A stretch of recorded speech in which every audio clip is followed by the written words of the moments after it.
Can you imagine being a juror and someone say something different than what you heard in the evidence and you have to sit there and shut the F up? I mean, that's such an awkward system. And you don't even get to ask any questions yourself. And for the most part, I mean, that's something that really kind of blew my mind, just learning about the law and how it works. I mean, besides opening and closing, you're never speaking directly to the jury. You're just asking questions from witnesses or from the accused. You're talking to the jury during jury selection. Yeah. It's the only time you get to have that give and take. But you want to mimic that process in your closing argument in the sense that you want to be asking questions that they're going to be asking in their own heads, and then you answer them. So you're trying to anticipate the way they're thinking, right? Because just like layering memes, giving more and more information, we're layering a meme environment too, right? Because you plant like this seed in voir dire, you're seeking the truth, you're trying to find out what they're thinking and why they think, but you're also trying to program their minds to think a certain way about how they process information coming from the government in a criminal case, or you're saying words and phrases to plant ideas so they'll filter information a certain way. Kind of doing some pro-liberty propaganda as a defense lawyer. You're trying to tell a story in a way they don't know that they're being told a story where they're the main character, right? They think they're going to be getting told a story about some dude who's been accused of a crime. That story, any good story is going to be the hero. It's going to have a similar structure. You're going to have their ordinary world. Oh, look, who's the hero in this story? It's the poor, falsely accused client, right? That's what you'd think if you're writing a script up for a trial. Tell this jointed story where you don't have conversations. You have each character telling a story in an examination, and then the next character tells a story. So really, they're telling story is presented in a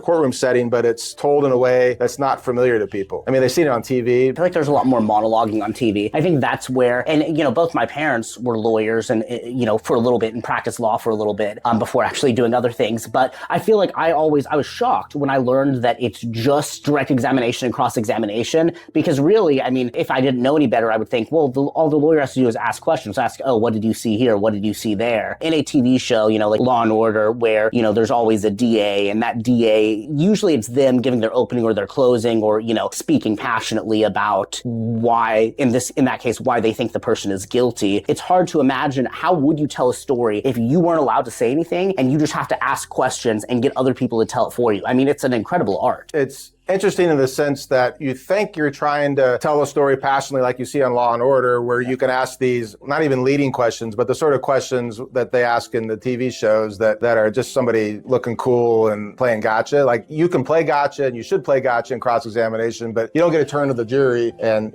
talk to them like they do in TV. Yeah.